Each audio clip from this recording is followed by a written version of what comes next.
안녕하세요. 오늘도 사연 살롱을 찾아주셔서 감사합니다. 작년 이맘때 저희 시아버지께서 위암 3기 판정을 받으셨어요. 어머님이 일찍 세상을 떠나시는 바람에 두 아들을 홀로 키우셨기에 사시는 동안 많은 걸 누리시길 바랐는데 뜻밖의 비보를 듣게 되니 하늘이 원망스럽더라고요. 세상엔 죽어 마땅한 나쁜 놈들도 많은데 왜 우리 아버님처럼 착하게 살아온 사람한테 이런 시련을 주나 싶었거든요. 며느리와 시아버지로 만나 10수년을 살아오는 동안 저희 아버님은 제게 단 한 번도 싫은 소리를 하지 않으셨어요. 늘 우리 며느리가 최고라고 엄지손가락을 치켜 세우셨죠. 솔직히 저라고 부족한 게 없었겠어요. 모르긴 해도 아버님 마음에 안 드는 구석이 꽤 많았을 거예요. 그럼에도 우리 집 사람이 됐으니 가급적이면 가슴으로 품어주자 생각하신 걸 거예요. 아버님의 그런 마음을 잘 알기에 저도 부족한 실력이지만 최선을 다하려고 노력했어요. 며느리 사랑은 시아버지라고 아버님은 늘 제 편이 되어주셨고 든든한 바람막이가 되어주셨어요. 한 남자와 10년 넘게 살아오면서 크고 작은 위기가 찾아왔고 때로는 이혼을 떠올리기도 했지만 그럴 때마다 저희 부부의 끈이 되어주신 게 아버님이셨어요. 그런데 다른 사람도 아니고 자식이라는 작자가 아버님 가슴에 비수를 꽂으려드는 걸 보니 제가 가만히 있을 수만은 없겠더라고요. 비록 피로 이어진 가족은 아니었지만 아버님과의 의리를 생각해서라도 제대로 교육을 시켜야겠다 생각을 했어요. 물론 그 일로 시동생 내외와는 연을 끊고 살게 되었지만 그래도 후회는 없어요. 타인의 배려와 희생을 이용해 먹으려고만 하는 인간들에겐 용서는 사치라고 생각하거든요. 제가 남편을 처음 만난 건 20대 초반에 잠시 방황하던 때였어요.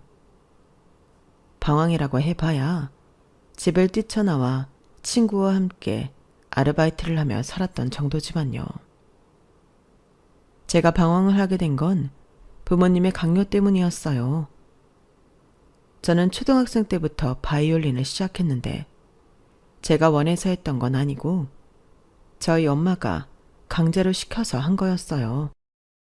엄마는 사고가 좀 고리타분한 사람이라서 여자는 곱게 자라야 돈 있고 집안 좋은 남자를 만나 편하게 살 수 있다고 믿는 사람이었거든요. 음악을 전공하게 한 것도 제 미래를 위한 게 아니라 단지 좋은 집안에 시집 보내기 위한 수단일 뿐이었어요. 딱히 바이올린이 아니라 미술이어도 상관없었을 거예요. 여자 팔자는 어떤 남자를 만나느냐에 따라 달려있는 거야. 죽어라 공부해봐야 기껏해야 학교 선생이나 회사원밖에 더 되니? 뭐하러 아등바등하면서 몸 피곤하게 사니?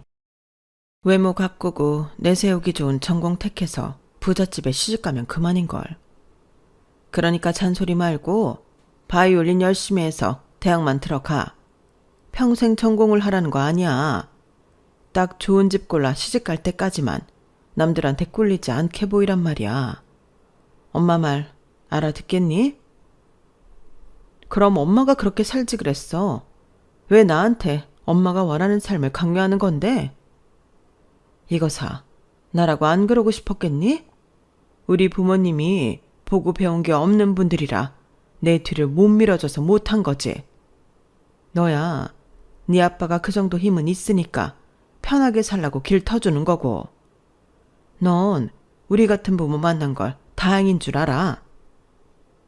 엄마한테 저는 딸이 아니라 자신이 원하는 대로 가꿀 수 있는 마론 인형이나 다를 바 없었어요. 어릴 때부터 부잣집에 시집 보내야 한다고 흙장난 같은 건 하지도 못하게 했고 미술에 피아노, 발레까지 고상한 취미를 만들어준다고 예능 쪽 학원으로만 줄기차게 돌리셨어요. 거기다 오심의 학용품, 심지어 막대사탕 하나까지도 있는 집 자식들이 쓴다는 것들로만 사다 주셨어요. 아무리 성형수술을 하고 비싼 옷으로 치장해도 없는 티는 어떻게든 탄로나기 마련이야. 어릴 때부터 비싸고 좋은 물건을 써버릇해야 부티가 몸에 배는 거라고. 그러니까 친구들이랑 패스트푸드점이나 학교 앞 분식점 같은데 싸구려 떡볶이 같은 거 먹고 다니지 마. 수준 떨어지니까. 제게는 그렇게 말씀하시면서 정작 저희 엄마가 제일 좋아하는 음식이 뭐였는지 아세요? 닭발이었어요.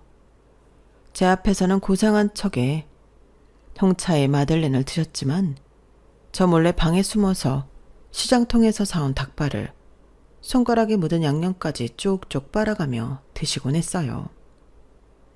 엄마의 이런 이중적인 모습은 어린 제 눈에 무척이나 귀괴해 보였어요. 그래도 내 엄마니까 참고 넘기려 했는데 대학교 1학년을 마치던 무렵 제 인내심의 한계를 느끼게 할 만한 사건이 벌어진 거예요. 현선아, 넌 할아버지 장례식에 가지 마. 그날 선 잡혔어. 얼마나 좋은 집안인지 몰라. 그 집에 딸이 셋이나 있긴 하지만 아들은 하나라서 시부모 죽고 나면 그 재산 누구한테 가겠니? 딸들은 시집가면 출가 외인이고 아들 자식한테 회사고 재산이고 다 물려줄 거 아냐. 이렇게 좋은 원처가 또 어딨니? 내가 가회동 윤 여사한테 그간 얼마나 공을 들이고 얻어낸 선짤인지 모른다. 어디 보자. 입고 나갈 옷이 변변찮네? 안 되겠다. 엄마랑 백화점부터 가자. 엄마, 지금 제정신이야? 다른 사람도 아니고 할아버지가 돌아가셨어. 엄마를 그렇게 예뻐해 주시던 할아버지가 세상을 떠나셨다고. 그런데 어쩜 눈 하나 깜빡 않고 나더러 선자리에 나가라고 등 떠밀 수가 있어? 백화점에 가자고? 지금 이 와중에? 그래서 뭐? 내가 네 할아버지 살아계실 때 못해드린 게 뭔데? 나 며느리로서 할 만큼 다 했다? 그리고 이미 세상 떠나신 양반이 뭐가 그렇게 중요해? 내 자식 미래가 더 중요하지? 거짓말하지 마. 엄마가 중요하게 생각하는 건 내 미래가 아니라 엄마의 허황된 꿈이잖아.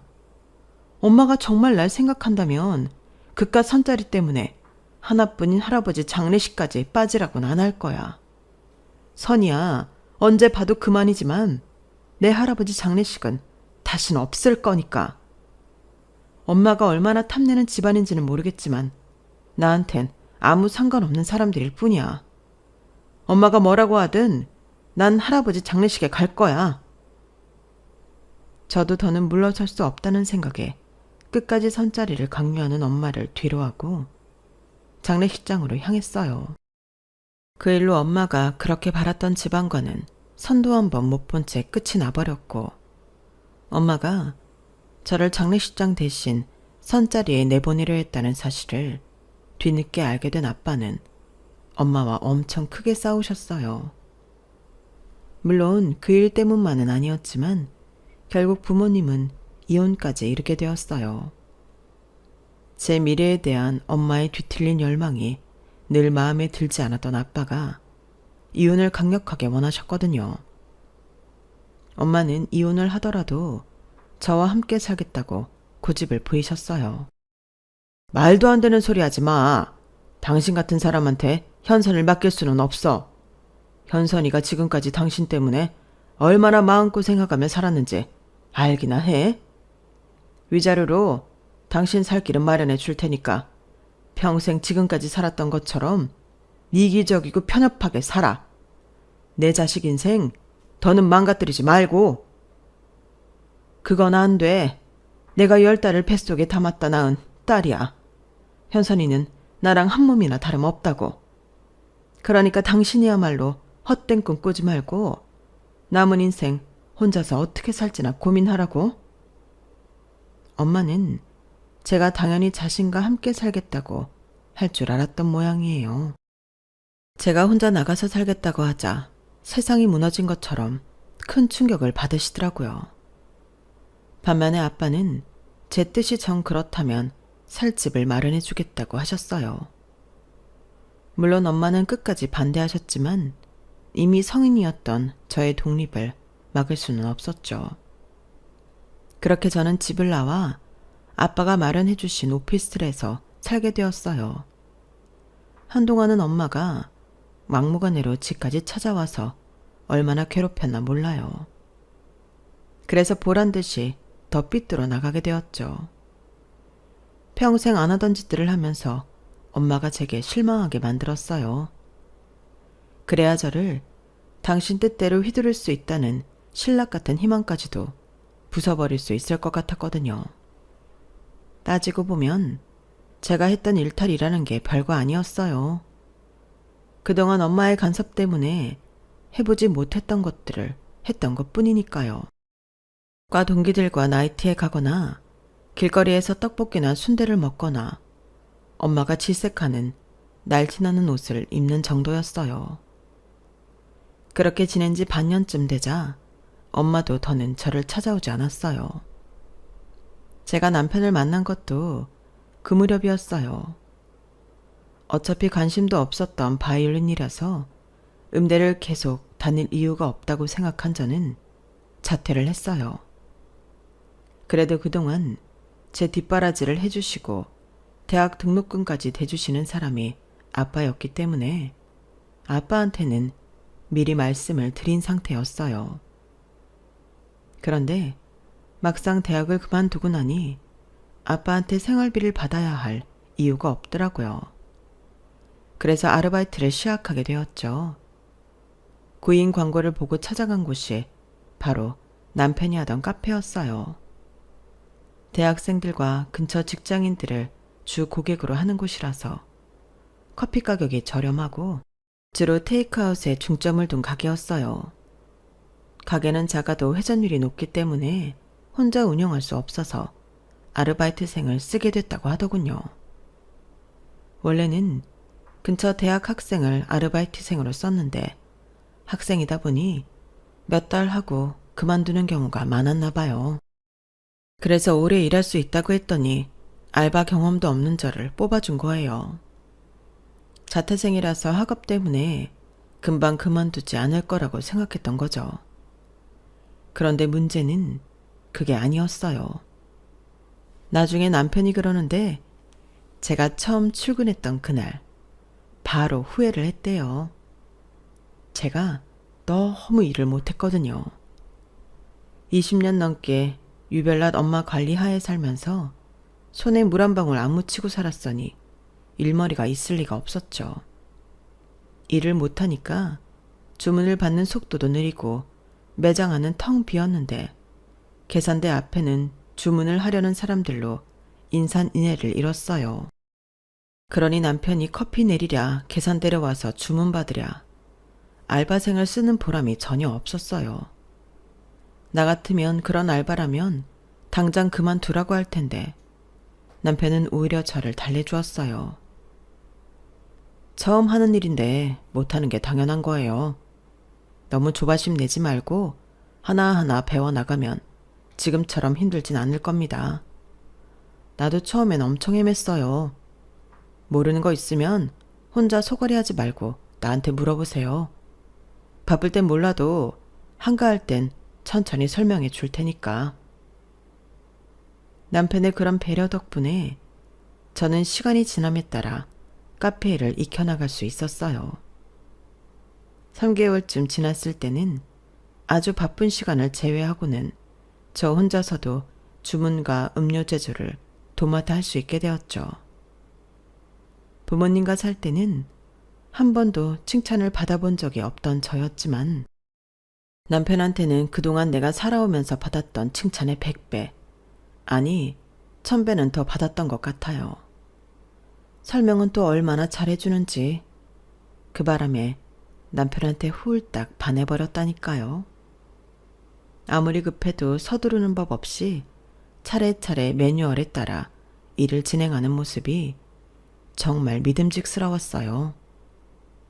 하루에 10시간 넘게 함께 붙어서 일을 하고 밥을 먹다 보니 반년도 안 돼서 서로에 대해 훤히 꿰고 있는 정도가 되었어요. 남편도 저도 서로의 가정사를 다 털어놓은 탓에 절친도 이런 절친이 없을 정도였죠. 사실 우리가 이렇게 금방 친해진 데에는 이유가 있어요. 둘 다 친구가 없었거든요. 오랜 시간 가게에 붙어서 일을 하다 보니 사람 만날 시간이 어디 있나요? 있던 인맥도 다 떨어져 나갈 판이었죠. 그러다 보니 크고 작은 고민들을 나눌 상대가 필요했고 가장 가까이 있던 서로가 친구 역할까지 하게 된 거죠. 남편한테는 5살 어린 남동생이 있는데 어머님이 일찍 세상을 떠나시다 보니 엄마 정을 많이 못 받고 자랐다고 하더군요. 두 아들을 먹여 살려야 했던 아버님은 일을 나가야 했고 그래서 남편과 시동생은 할머니 손에 자랐다고 했어요. 할머님은 5살 무렵 엄마를 잃은 시동생을 많이 가여워하셔서 어릴 때부터 시동생 말이라면 뭐든 다 들어주셨대요. 그래서 그 녀석이 지 밖에 몰라. 나이가 들면 좀 나아질까 했는데 점점 더 심해지는 것 같아. 내가 카페를 차리기 전까지 아버지가 그 녀석 뒷바라지 하시느라 정말 많이 힘드셨어. 지금은 나도 꽤 버니까 아버지한테 손 벌릴 일 없어서 다행이지 뭐. 저희 시아버지는 오랜 시간 환경미화원으로 일을 하셨어요. 지금도 물론 힘든 일이지만 예전엔 쓰레기 종량제도 없고 분리수거도 없던 시절이라서 시멘트로 된 쓰레기통에 온갖 쓰레기를 쏟아 버렸거든요. 그걸 고무장갑을 낀 손으로 다 긁어내서 치우는 일을 하셨으니 얼마나 고생이셨겠어요. 한여름엔 쥐새 끼며 고데기까지 득실거리는 걸 맨손으로 치우셨다고 하니 정말 대단하시다는 생각뿐이었어요. 그러다 나이도 들고 점점 힘이 빠지면서 환경미화원 일을 그만두시고 아파트 경비 일을 하고 계셨어요. 제가 남편 가게에서 일을 시작한 지 1년 만에 연애를 시작하고 이듬해부터 슬슬 결혼 이야기가 나오기 시작했는데 제 남편 직업과 학벌, 시아버지 직업을 들은 엄마가 엄청 화를 내셨어요. 고작 그런 집구석에 시집 보내려고 내가 그 유난을 떨며 널 키운 줄 알아? 당장 헤어져. 난 너 그런 집에 시집 못 보내. 부부로서 함께 살 때는 단 한 번도 의견 통일을 하지 못했던 부모님이었지만 그때만큼은 두 분 모두 제 결혼을 결사 반대하셨어요. 믿었던 아빠마저도 반대를 하시니 안 그러려고 했는데 눈물이 다 났어요. 사람 됨됨이는 안 보고 학벌이랑 재력만으로 사람을 판단하니까 내부모지만 실망스럽기까지 했어요. 제가 남편과 결혼할 생각을 하고 있다는 걸 안 순간부터 엄마는 또다시 선자리를 잡아오기 시작했어요. 그런데 부모님이 결혼을 반대하면 할수록 더더욱 남편에 대한 애정이 커지는 거예요. 그래서 부모님 반대도 무릅쓰고 결혼을 감행했어요. 엄마는 괘씸해서 결혼식에도 안 오시겠다고 했지만 아빠가 어떻게 설득하셨는지 식장에 오시긴 했어요. 그리곤 시기 시작한 순간부터 끝날 때까지 한시도 멈추지 않고 눈물을 흘리셨어요. 우리 부부가 버진로드를 함께 걸어 나오자 아주 대성통곡을 하셨죠. 모르긴 해도 그 모습을 본 하객들은 제 결혼에 엄청난 사연이 있을 거라고 생각했을 거예요. 제 결혼에 실망한 엄마는 결혼 후에도 몇 년 동안이나 제 남편을 보지 않았어요. 아빠는 당시 재혼을 앞두고 계셔서 사실 저희 부부한테 그리 큰 관심은 없었어요. 그런 제 부모님과 달리 저희 시아버지는 저를 친딸처럼 아껴주셨어요. 아버님 일이 하루 출근하고 하루 쉬는 일정이라서 몸이 상당히 고될 텐데도 쉬는 날을 이용해 제가 좋아하는 과일도 사다 주시고 친구분들을 만나 맛있는 걸 드실 때면 꼭 저 먹을 것도 포장해다 주시곤 하셨어요. 제가 음식 솜씨가 없어서 제대로 된 식사 한번 차려드린 적이 없는데도 제가 만든 거라면 뭐든 맛있다고 늘 칭찬해 주셨어요. 늘 냉랭하던 부모님만 보다가 다정하고 따뜻한 시아버지를 만나게 되니까 기분이 참 묘하더라고요. 이런 부모 밑에서 자라면 나라는 인간이 지금보다는 더 괜찮은 사람이 될 수 있었을까 하는 생각도 해봤어요. 그런데 모든 인간이 환경에 영향을 받는 건 아니었나 봐요. 같은 부모 밑에서 자랐음에도 시동생은 아버님이나 남편과는 많이 달랐거든요. 할머님이 돌아가시기 전까지 시동생을 끔찍이 아끼셨다고 하더니 아주 자기가 집에서 왕노릇을 하고 살고 있더라고요. 저희 부부는 시댁 근처에서 따로 살고 있기 때문에 시동생과 자주 마주칠 일이 없어서 처음엔 몰랐는데 자기 형 알기를 어찌나 우습게 알던지 제가 다 열불이 날 정도였어요. 명문대를 나온 시동생한테는 고등학교밖에 못 나온 형이 하찮게 보였나 봐요. 말끝마다 이러는 거예요. 형은 말해줘도 몰라. 무식한 소리 좀 그만해. 아는 것도 없으면서 꼭 아는 척이야. 이래서 사람은 배워야 된다는 거야. 그러게 남들 공부할 때 형 뭐 했어? 싸가지 없게 이딴 소리를 짓거리는데 진짜 내 동생이면 진작에 몇 대 팼을 거예요. 제 남편이 대학을 못 들어간 건 물론 공부를 잘 못한 것도 있지만 그보다는 가정 형편 탓이 더 컸어요. 어릴 때부터 운동신경이 좋았던 남편은 초등학교 5학년 때 담임 선생님 권유로 야구를 시작했어요. 체육 시간에 공 던지는 걸 보시곤 추천하신 거죠. 마침 남편이 다니던 학교에는 야구부가 있어서 야구부 활동을 하게 됐다나 봐요. 원체 운동을 좋아하고 운동신경이 발달한 덕에 남들보다 늦게 시작했음에도 두각을 나타냈었대요. 그래서 중학교도 야구부가 있는 학교로 진학을 하게 됐는데 다들 알다시피 우리나라에서 엘리트 체육 교육을 받으려면 돈이 꽤 들어가잖아요. 장비비도 들어가고 레슨비도 들어가고 전지훈련비에 그 밖에도 여러 가지가요. 형편이 그렇게 넉넉지 않았던 탓에 중학생이 된 남편은 야구를 그만둘 위기에 처했어요. 다행히 모 협회에서 지원을 해준 덕분에 고등학교 진학까지는 할 수 있었죠. 그런데 딱 거기까지였어요. 투수로 꽤 실력을 인정받아서 1학년 때부터 시합에 나갈 수 있었던 남편은 2학년 땐 주전으로 뛰게 되었는데 워낙 팀 내의 투수층이 얇다 보니 본의 아니게 혹사를 당하게 됐고 팔을 너무 많이 써서 야구를 그만둘 수밖에 없었어요. 수술을 하고 재활을 받았다면 선수 생활을 이어갈 수도 있었겠지만 어차피 집에서 뒷바라지를 해줄 형편도 안 돼서 남편이 스스로 포기를 했다더군요.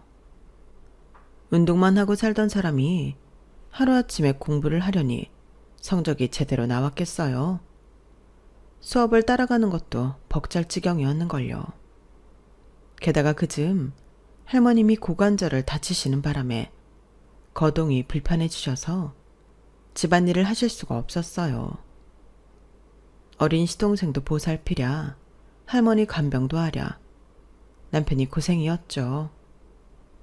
그렇게 고등학교를 겨우 졸업하고는 막노동이며 고깃집 서빙이며 닥치는 대로 일을 해서 돈을 벌기 시작했어요.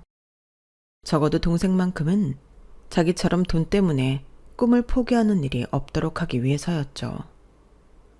남편이 군에 입대하기 전 할머님이 세상을 떠나셨고 남편은 군에 입대하기 전까지 열심히 벌어놓은 돈을 동생 학원비로 쓰라고 아버님께 드렸다고 해요.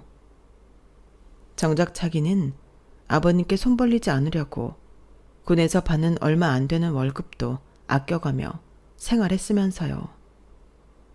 시동생이 어려운 형편에도 불구하고 학원의 거액까지 남들만큼 받을 수 있었던 건 따지고 보면 제 남편의 희생 때문이었어요. 그런데도 은혜는 못 갚을 망정 자기 형알기를 개똥으로 하니 아주 배엉망덕한 놈이죠. 그런데 유유상종이라고 시동생이 만나 결혼한 사람도 똑같았어요. 자기 입속은 악착같이 찾아먹으면서 자기가 해야 하는 도리는 아무것도 하지 않는 사람이었죠. 사실 처음엔 아버님을 모시고 살겠다고 해서 고맙기도 미안하기도 했어요. 첫째, 둘째가 무슨 상관이에요. 상황에 따라 부모 부양도 하는 거지. 그러니까 형님, 너무 걱정 마세요. 아버님은 우리가 잘 모실게요. 혼자 남겨질 아버님이 걱정된다며 시동생과 동서는 시댁에 들어가 살겠다고 했어요. 결혼하면서 바로 분가를 했던 저로서는 어린 동서한테 고개가 숙여지더라고요. 그런데 그런 마음은 오래가지 않았어요. 시동생 내외의 속내를 알게 되었거든요. 결혼할 때 아버님이 신혼집을 구하는데 보태라고 시동생한테 돈을 주셨었나 봐요. 그런데 그 돈을 고스란히 주식에 넣고는 아버님 댁에 들어가 살기로 한 거였죠.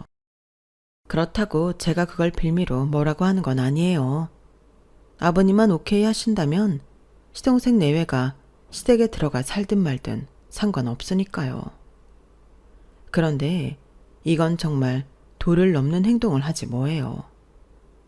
결혼하고 하루가 멀다 하고 시동생과 동서는 저희 집을 찾았어요. 남편 카페에 들러서 공짜 커피를 가져가는 건 기본이었고 주말마다 빈 반찬통을 들고 저희 집에 와서는 밑반찬이며 김치, 심지어 참치캔까지 다 털어가곤 했어요. 말로는 제가 만든 반찬이 하나같이 다 맛있어서 그런다고 했지만 제가 바본가요? 저요, 솔직히 음식 잘 못해요. 블로그에 나온 레시피를 보고 겨우 흉내만 내는 수준인데 맛있기는 뭐가 맛있어요. 그냥 먹을 만한 수준일 뿐이지. 그런데 그런 반찬을 퍼가려고 빈 그릇까지 들고 오니 어떻게 그 말을 믿겠냐고요. 자기들 반찬값 아끼려고 그런다는 걸 뻔히 알겠는데요. 그래도 뭐라고 안 했던 건 그렇게 가져간 반찬을 아버님과 함께 먹기 때문이었어요. 아버님한테는 뭘 해드려도 아깝지 않았기 때문에 시동생 내외의 여우짓은 그냥 모른 척 해주기로 했던 거죠. 그런데 이것들이 끝내 선을 넘지 뭐예요. 평소 카페 일도 바쁘고 시동생 내외가 함께 살고 있기도 해서 시댁을 들여다보지 못했어요. 괜히 찾아가면 동서가 불편해할까봐 일부러 피했던 것도 사실이에요. 아버님이야 매일 저희 가게에 들르시니 그걸로 됐다 생각했죠. 그러다 하루는 오랜만에 갈비찜을 해서 아버님 댁에 갔어요. 마침 아버님이 쉬는 날이기도 해서 간 김에 점심상을 차려드리려고 했죠. 그런데 가보니 아버님 댁 현관문이 살짝 열려있더라고요. 현관에 쌓여있는 짐 때문에 문이 안 닫힌 모양이었어요. 대청소를 하는 건지 살림을 죄다 현관 쪽에 내놔서 그 틈을 비집고 안으로 들어가 봤어요. 그랬더니 글쎄 아버님이 안방에서 혼자 무거운 문갑을 낑낑대며 들고 나오시지 뭐예요. 그 옆에 서 있던 동서는 손가락만 까딱거리며 지시를 하고 있었고요. 아버님, 그거 일단 거실로 빼고요. 제 화장대부터 안방에 넣어주세요. 아니다. 그 전에 걸레질 좀 해야겠네. 아버님, 문갑 다 옮기시면 본걸레로 문갑 있던 자리 좀 닦아주세요. 제가 먼지 알레르기가 있어서 먼지에 좀 예민하거든요. 환갑이 내일 모레인 시아버지한테 일을 시키면서 지는 손 하나 까딱 않고 청소까지 시키는 동서를 보니 순간 눈이 확 뒤집어지더라고요. 그래서 달려들어 아버님을 도와 문갑을 바닥에 내려놓곤 소리를 확 질렀죠. 동서, 지금 뭐 하는 거야? 왜 아버님한테 이런 걸 시켜? 그러다 허리라도 나가면 어쩌려고. 그리고 왜 아버님 방에 동서 화장대를 놔? 아버님이랑 방 바꾸려고요. 왜요? 그럼 안 돼요? 솔직히 아버님은 혼잔데 큰 방 쓰고 우리는 두 사람인데 작은 방 쓰는 건 불공평하잖아요. 그래서 아버님께 방 바꾸자고 한 거고 아버님도 그러라고 하셨어요. 아니, 그걸 말이라고 해? 애초에 이 집은 아버님 집인데 얹혀 사는 동선애가 작은 방 쓰는 건 당연한 거 아니야? 그리고 방을 옮기는 거면 동서랑 서방님이 해야지. 왜 아버님한테 이 무거운 걸 나르게 하는 거냐고? 형님, 우리 그이 평생 책상 앞에 앉아 산 사람이에요. 그런데 이런 걸 어떻게 날라요? 아버님이야 청소부였으니까 무거운 거 나르는 건 일도 아닐 거 아니에요. 그리고 난 힘쓰는 일 못해요.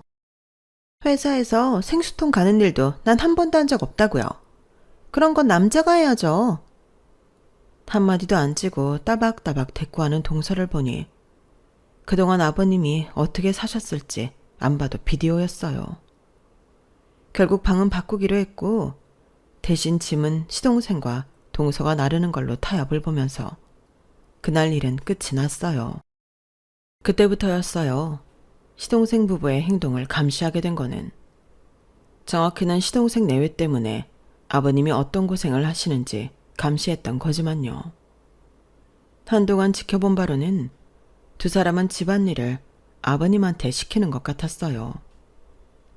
청소며 빨래는 물론 밥하는 것까지 몽땅이요. 반찬은 저희 집에서 퍼가니까 실질적으로는 시동생 부부가 하는 가사노동은 아무것도 없는 거였죠. 거기다 생활비도 아버님이 다 내시는 것 같더라고요. 공과금은 물론 식료품비에 잡비까지 모두요. 한마디로 이것들은 아버님 집에 들어가 기생하고 있는 거나 다름없었어요. 그러면서 말로는 자기들이 아버님을 모시고 있다고 생색을 내왔던 거죠. 그걸 몰랐던 우리 부부는 고마운 마음에 시동생 내외한테 호텔 숙박권도 사주고 외식 상품권도 사줬네요. 어찌나 속에서 열이 나던지. 그래서 남편한테 시켜 시동생 내외 보고 분가를 하라고 했어요. 그랬더니 뭐라는 줄 아세요? 그건 안 되지. 우리 돈은 주식이랑 코인에 다 때려 박아놨는데 이제 와서 이러면 우리 보고 어쩌라고. 그동안 기껏 장남 대신 아버지 모시고 살았더니 우리한테 1억이야? 어머 도련님, 입은 삐뚤어져도 말은 바로 하라고 그랬어요. 그게 어떻게 아버님을 모신 거예요? 아버님한테 기생해서 산 거지. 말이 났으니 말인데 그동안 도련님 네가 생활비 한 번 낸 적 있어요? 없죠? 청소매 빨래며 한 적 있어요? 그것도 없죠. 그러면서 누가 누굴 모시고 살았다고 그래요? 어이가 없어서 정말. 형수, 말이 이상하네요. 부모 모시고 사는 것도 대단한 건데 우리가 왜 생활비를 내요? 그리고 시간이 되는 사람이 일을 하는 거지 왜 꼭 우리가 집안일을 해야 한다고 정하냐고요. 아버지는 하루 일하고 하루는 놀잖아요.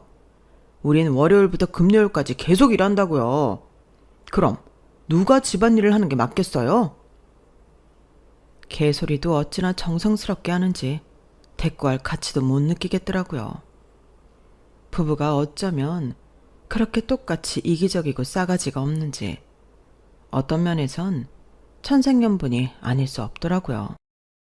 그동안 어지간한 일엔 동생한테 큰 소리를 내지 않던 남편이었지만 이번엔 달랐어요. 과거 140kg가 넘는 강속구를 던지던 투수답게 일사천리로 일을 매듭지었거든요. 딱 한 달이야. 그 안에 주식을 팔든 코인을 팔든 해서 집 얻어.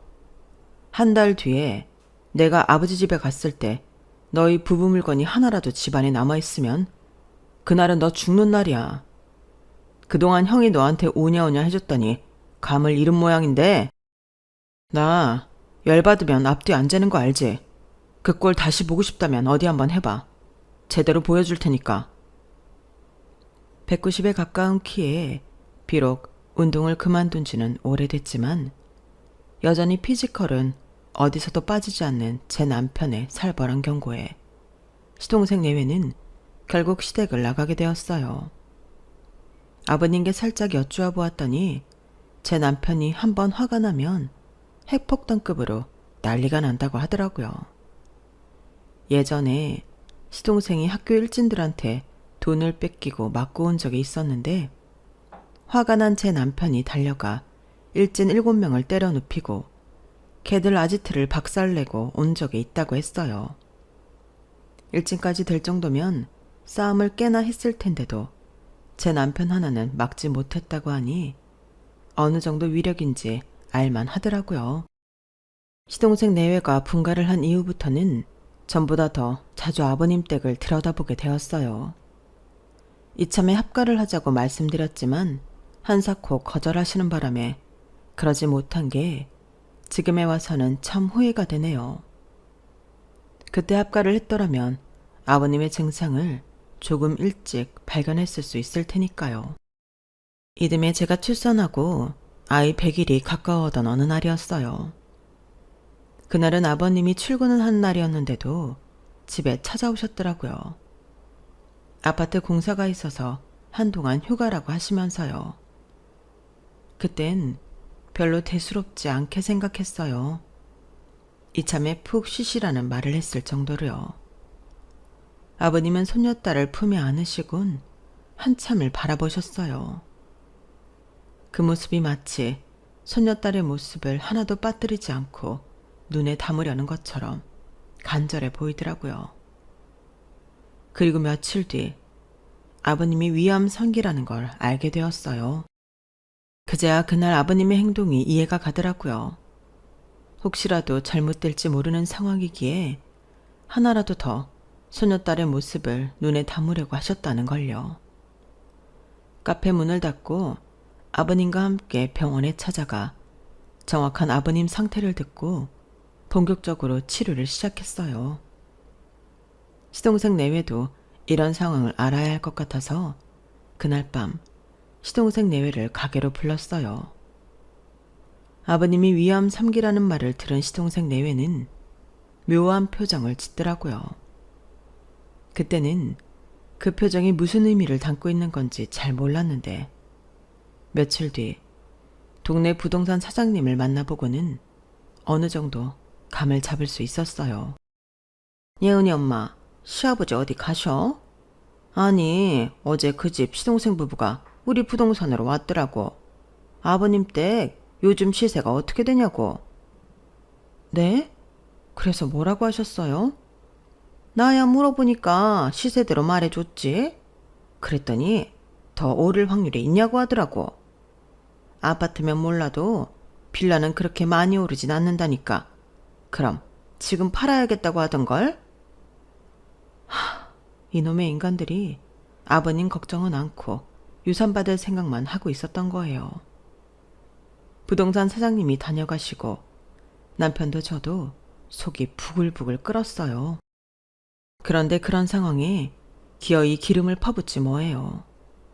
퇴근 시간에 맞춰 우리 카페로 찾아온 시동생 내외는 본격적으로 유산 배분에 대한 얘기를 시작했어요.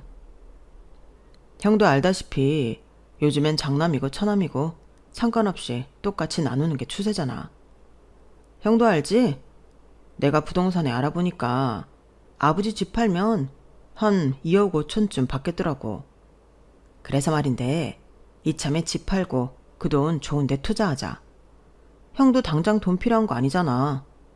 내가 주식 쪽으로 좀 아니까 몇 년 굴려서 목돈 만들어줄게. 어때? 그래요, 아주버님. 사실 말은 안 했지만 지난번에 저희 주식 팔면서 손해 많이 봤어요. 그때 판 주식이 지금 얼마나 올랐는지 아세요? 아주버님이 분가하라고 그 난리만 치지 않으셨어도 저희 가만히 앉아서 5천은 벌었을 거라고요. 40 전에 돈 왕창 벌어놓고 파이어족으로 사는 게 우리 소원인데 아주버님 때문에 그 꿈도 못 이룰 판이라고요. 그러니까 이번엔 저희 말대로 해주세요. 아버지 죽기 전에 미리 증여받아야 세금도 덜 내니까 당장 쏜 쓰는 게 좋아. 형만 동의하면 나머진 내가 알아서 할게. 어때? 내 말대로 할 거지? 아직 아버님이 돌아가신 것도 아닌데 시동생 내의 머릿속에선 이미 죽고 없는 사람 같았어요. 그들에게 관심 있는 건 오직 아버님의 집뿐이었어요. 이 정신 빠진 것들을 어떻게 해야 하나 한숨만 나오던 그때 갑자기 남편이 테이블을 뒤엎고는 시동생 멱살을 쥐었어요. 너 이 자식 다시 한번 말해봐. 뭐가 어쩌고 저째? 증여? 누구 맘대로 아버지 재산을 증여받아. 넌 아버지 걱정은 안 되니? 이날 이때까지 우리 형제 키우시느라 하루도 허리 못 펴고 사신 아버지가 불쌍하지도 않냐고. 그동안 너 같은 걸 자식이라고 그 고생을 하고 키워오신 아버지를 생각하니까 너무 가여워서 내가 말이 안 나온다. 너 앞으론 내 앞에 얼굴 내미지 말고 꺼져. 당장 내 가게에서 나가라고. 형은 항상 그러더라. 무식하게 주먹질이나 해야 되지. 이성적인 판단이 전혀 안 돼. 내가 뭘 잘못했다고 이러는 건데. 솔직히 형도 아버지 유산 탐 나잖아. 그래놓곤 성인군자인 척하기는. 정말 유산에 관심 없다면 내가 다 가질게. 그래도 되지? 그때였어요. 언제 오셨는지 출입구에 서 계시던 아버님이 버럭 소리를 치셨죠. 누구 마음대로 내가 언제 네 놈한테 유산 남겨주겠다고 했더냐? 떡 줄 사람은 생각도 않는데 어디서 김칫국을 마셔? 똑똑히 말하지만 난 네 놈한테 단 한 푼도 남겨줄 생각 없다. 아니, 오히려 이미 난 너한테 줄 만큼 다 줬어. 네 놈 결혼할 때 내가 준 8천만 원. 그게 네 놈한테 줄 수 있는 전부다. 더는 한 푼도 못 줘. 그게 싫다면 받아간 돈 다시 가져오거라. 차라리 시설에 기부할 테니까. 아버지, 그런 게 어딨어요. 자식 결혼하는데 그 정도 돈 대준 게 뭐 그리 크게 해준 거라고 그래요. 다른 부모들은 10수억짜리 아파트도 해준다고요. 그러니까 유산이라도 제대로 달라는데 뭐가 잘못이냐고요. 시동생은 악을 빡빡 쓰며 대들었어요. 그러자 아버님이 시동생 뺨을 치셨죠. 부모가 자식한테 베푸는 사랑을 돈으로 따지려 드는 놈한테는 매가 답이야.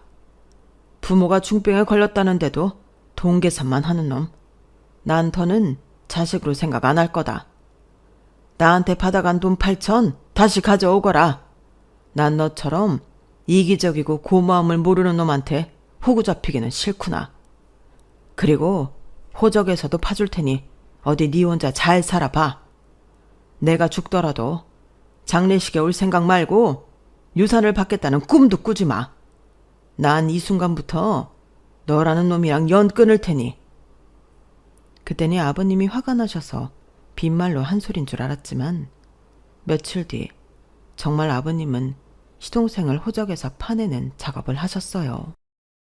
혹여 아버님 사후에 유산 문제로 제 남편과 시동생 사이에 다툼이 있을 걸 대비해서 변호사 사무실에 찾아가 제대로 일을 처리하셨죠. 그제야 시동생은 달려와 무릎을 꿇고 사정을 했지만 시동생이 바라는 결말은 나지 않았어요. 그렇게 시동생과 연을 끊은 지 1년이 된 지금 아버님은 항암 치료를 받고 계세요. 다행히 치료 중인 약이 잘 받아서 전보다 상태도 많이 호전되었고 의사 선생님도 좋은 결과도 기대할 수 있을 것 같다고 하셨어요. 그리고 저희 내외는 아버님 댁에 들어가 살게 되었어요.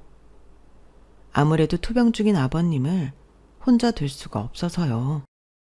처음엔 반대하던 아버님도 못 이기는 척 그러라고 하시더군요. 어린 손녀딸의 재롱을 보시니 아버님도 삶에 대한 의지가 생기시는 것 같아서 다행이다 싶어요. 저는 그간의 사건을 통해 아무리 자식이라도 부모의 사랑을 이용하려 들면 안 된다는 걸 깨달을 수 있었어요. 적어도 가족만큼은 계산적인 관계가 아닌 조건 없는 사랑으로 이루어져야 한다고 말이죠. 지금까지 제 사연을 들어주셔서 감사합니다. 여러분의 앞날도 매일매일 행복이 가득하기를 바랍니다. 여러분, 사연 댓글에 응원과 현명한 지원 부탁드려요.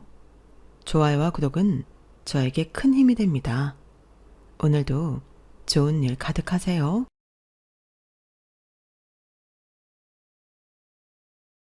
안녕하세요. 오늘도 사연살롱을 찾아주셔서 감사합니다. 여러분, 인생은 세옹지마라는 고사성어 많이 들어보셨죠? 변방 노인의 말처럼 복이 화가 되기도 하고 화가 복이 되기도 한다는 말이죠. 이처럼 인생은 한 치 앞도 알 수 없는 것 같아요. 누군가 인생은 예측 불가능하기에 재미있는 거라고 하더군요.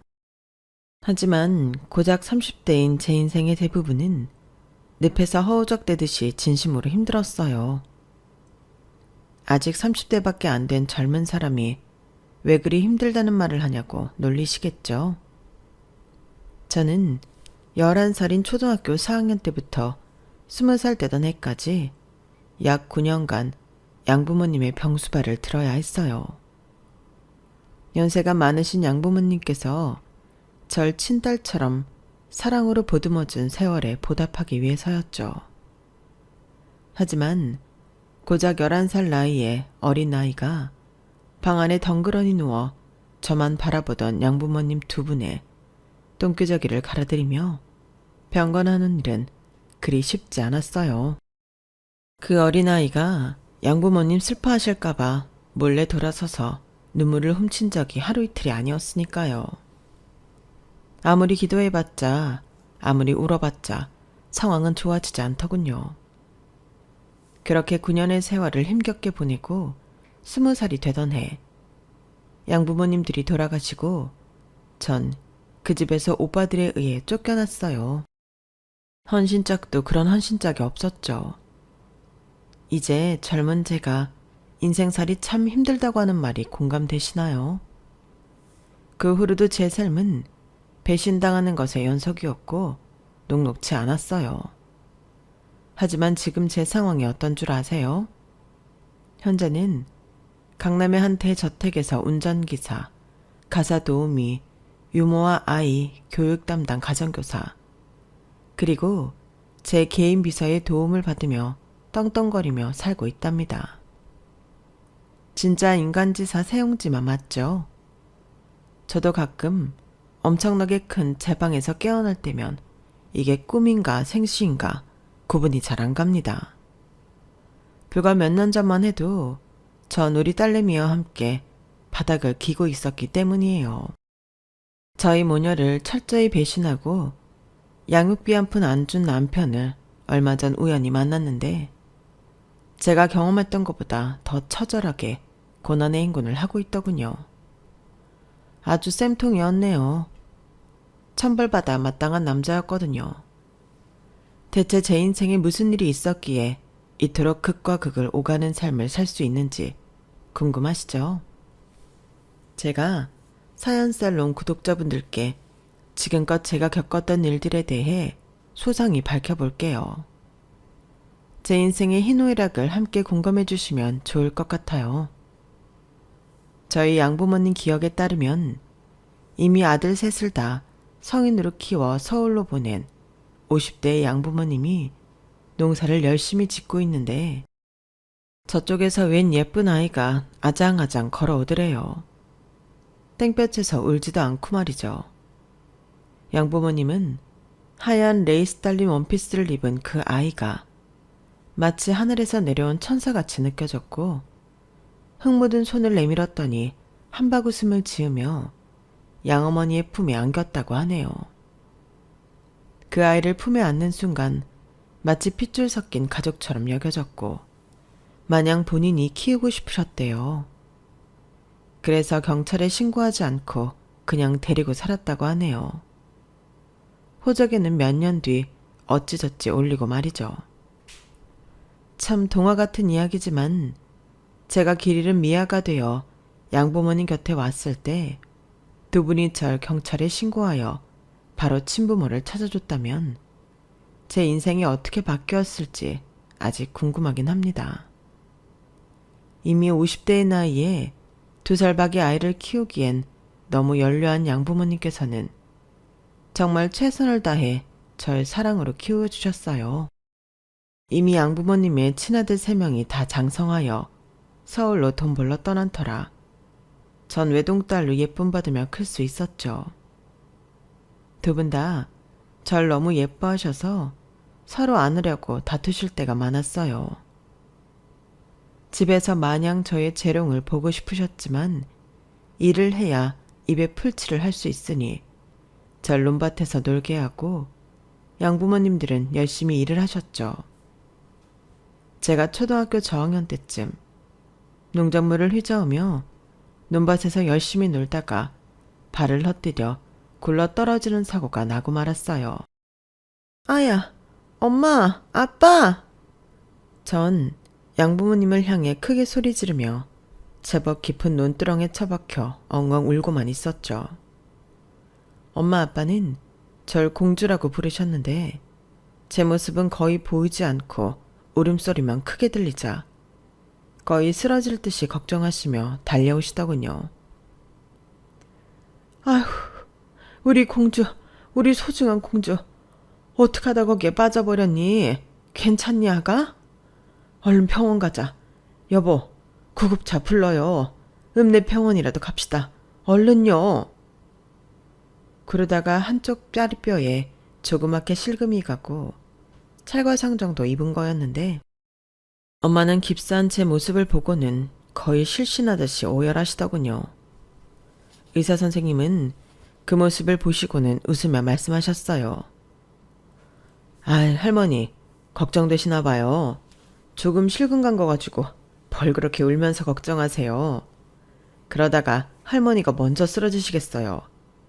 아가, 할머니가 널 엄청나게 사랑하시나 보구나. 무슨 소리예요, 의사 선생님? 이분은 할머니가 아니라 제 엄마라고요. 의사가 할머니라 부르든지 말든지 상관도 없이 엄마는 제 상태가 걱정이 되어 목 놓아 우셨어요. 아가, 미안하다. 엄마가 농사일을 하느라 널 제대로 보지도 못해서 사고가 났구나. 이 못난 엄마를 용서해다오. 아휴. 그 후로 제 다리가 다 나을 때까지 양부모님들은 번갈아가며 절 업고 다니셨어요. 심지어 다 나았는데도 계속 업어주셨죠. 이토록 전 양부모님 두 분의 사랑을 듬뿍 받고 자랐답니다. 양부모님 얘기를 하다 보니 가슴이 미어지도록 보고 싶네요. 그런데 마냥 사랑을 받기만 하는 건 세상에 없나 봅니다. 그 사랑을 보답할 기회를 만들어준 건지 뭔지 제가 11살이 되던 해 이미 70에 가까운 양아버지가 밭에서 일하시다가 중풍으로 쓰러지시고 말았어요. 그때 어린 제가 조금이나마 밭일을 돕겠다며 아버지를 따라 나섰다가 그 상황을 발견했죠. 놀란 맘에 쓰러진 아버지를 질질 끌고 흙바닥으로 와서 잘 하지도 못하는 심폐소생술과 인공호흡을 마구 해댔어요. 아빠, 죽으면 안 돼요. 얼른 일어나세요. 제발요. 이 모습을 본 동네 이장님이 119에 전화를 하였고 아버지는 구급차에 실려 큰 병원으로 가서 목숨만은 건질 수 있었죠. 하지만 중풍이라고 하는 뇌졸중의 후유증으로 아버지는 반신불수의 언어장애, 인지장애 등으로 거의 누워만 계실 수밖에 없었어요.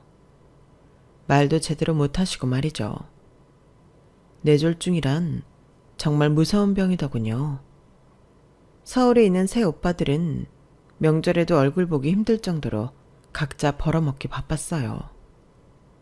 아버지가 뇌졸중으로 쓰러지셔서 거의 식물인간 마냥 방 안에 누워있기만 하시는데도 딱 한 번 정도씩만 시골에 내려와 구경하듯 보고 가더군요. 어린 마음에도 무심한 오빠들이 참으로 야속해서 서울로 내빼려는 오빠들 뒤통수에 대고 쌍욕을 박아버렸죠. 이놈의 오빠들아, 니들이 아들이냐? 아버지가 이렇게 쓰러져 누워 계신데 남보다 쓱 둘러보고 서울로 내빼면 다야? 아버지 좋아하시는 과일이라도 좀 사오든가 달이라도 한번 주물러 드리라고. 저보다 한 20살은 많았던 큰오빠가 눈을 부라리며 제게 쏘아붙이더군요. 야, 조그만 게 감히 나이도 많은 오빠들한테 지랄이야. 웬 혹덩이가 하나 들어와가지고는. 우리 가족이랑 피도 안 섞인 년이 어디서 아버지래. 애미애비 잃어버린 년을 데려다가 밥 먹여주고 키워놨더니 저지랄이네. 당장 꺼져. 사실 너무 어렸고 양부모님께서도 제게 입양에 대해 언급한 적이 없으셨기에 저게 대체 무슨 말인지 잘 몰랐어요. 그저 친부모님이 나이가 많은 줄로만 알고 있었죠. 큰오빠가 한 말의 의미를 엄마한테 가서 여쭤봤어요. 엄마, 내가 우리 가족이랑 피가 안 섞였어요? 큰오빠가 한 말이 대체 뭔 말이에요? 난 엄마 아빠 자식이 아니에요? 아가, 내 소중한 공주야. 누가 뭐래도 넌 하늘이 내려주신 내 딸이야. 우린 운명으로 엮여진 사이야. 그 사실만큼은 절대 변하지 않아. 큰오빠 말 너무 깊게 생각하지 말아라. 크면 다 이해하게 될 거다. 무척이나 혼란스러웠지만 아빠까지 쓰러진 마당에 더 이상 분란을 일으키긴 싫었어요. 마치 식물인간 마냥 바보가 되어 누워 계신 아빠를 대신해 엄마가 아빠 목까지 일하고 돈을 벌어야 했거든요. 전 학교를 가는 둥 마는 둥 하며 결석하는 일이 잦을 수밖에 없었어요. 아무리 사회복지에 도움을 받는다고 해도 가족인 제가 주 간병인이 되어 아빠를 돌볼 수밖에 없었죠. 엄마도 세월이 흘러 60대 후반이 되었고 농사일과 아버지 병간호까지 하다 보니 기력이 많이 쇠해지셨어요. 그 와중에 30대가 된 서울에 있는 오빠들이 줄줄 결혼을 하겠다며 소식을 알려오더군요. 막내 오빠가 제일 먼저 결혼 소식을 알리러 시골에 내려왔어요. 막내 오빠는 힘이 없어 혼자서는 잘 일어나지도 못하던 엄마와 옆에 있던 저에게 쏘아붙였어요. 으휴, 이놈의 지지리 공상 집구석. 아빠는 무슨 벽에 똥칠 내놨나? 집안 전체에 왜 이리 똥냄새가 심해? 야, 박순자. 너 이제 중학생이 됐으면 아빠 똥기저귀 하나는 야무지게 갈아드려야 하는 거 아니야? 밥만 축내는 년 같으니라고. 엄마, 저런 애를 왜 데려다 기르는 거야 대체? 우리 집이 돈이 많기를 해. 엄마 아빠가 젊기를 해. 아무것도 없는 개차반인 우리 집안에 저런 집 잃은 개 같은 애를 데려와서 왜 더 힘들게 하냐고. 그러자 엄마는 제 편을 들어주셨죠. 야, 박순종. 넌 이 여동생한테 지금 말본새가 그게 뭐냐? 니네 아들 셋이 서울에서 아빠 병간호하러 한 번도 안 내려올 동안에 우리 막내딸 순자가 아버지 병수발 혼자 다 들고 있다. 내 속으로 낳은 아들 셋보다 내 가슴으로 낳은 우리 딸 순자가 더 자식 같다고. 이 썩을 아들놈들 맨날 부모 돈 뜯어갈 때만 얼굴 빼꼼히 비추고 생전 연락도 한 번 없는 것들. 이 매정한 놈들아. 뭐요? 엄마, 고작 입양한 딸년 하나가 우리 아들 셋보다 낫다고요? 참네. 나도 결혼식 치를 돈만 얻어가면 다시는 안 내려올 테니 그렇게 아슈. 이렇게 개차반인 집안에 내 색시될 여자 데려오기도 민망해서 안 데려왔더니만 혼자 오길 잘했구만. 뭐야? 개차반? 아니 저놈의 새끼가? 막내 오빠의 막말에 충격을 받은 엄마는 그 자리에서 뒤로 넘어지며 쓰러지셨어요. 놀란 오빠와 저는 얼른 엄마를 병원에 모시고 갔죠. 이장님의 차를 빌려 타고 말이죠. 한창 검사를 받고 이장님과 함께 결과를 기다리고 있던 와중에 더 황당한 게 뭔 줄 아세요? 바로 엄마한테 충격을 줬던 막내 오빠가 그 틈을 타 시골집에 가서 돈 되는 물품을 싹 다 훔쳐 서울로 가버린 거예요. 아마 결혼하는데 돈이 궁했던 모양이었죠. 어이없었어요. 친아들 셋 다 어쩜 후레자식들 뿐이라니. 인성 좋은 엄마 아빠한테서 어떻게 저런 아들들이 나왔는지 놀라울 따름이었죠. 엄마도 역시 아빠와 같은 중풍이었어요. 그렇게 엄마까지도 아빠와 비슷한 상태가 되어 태어나고는 집에 누워 계실 수밖에 없었죠. 엄마는 그래도 아빠보다는 인지 능력이 있고 말도 좀 할 수 있어서 저와 대화를 나누곤 했어요. 그래도 말할 사람이 있어서 그 후로 몇 년간의 간병 생활을 버틸 수 있었던 것 같아요. 그나마 다행이었죠. 엄마까지 쓰러지시자 전 더 이상 학교에 나갈 수 없었어요.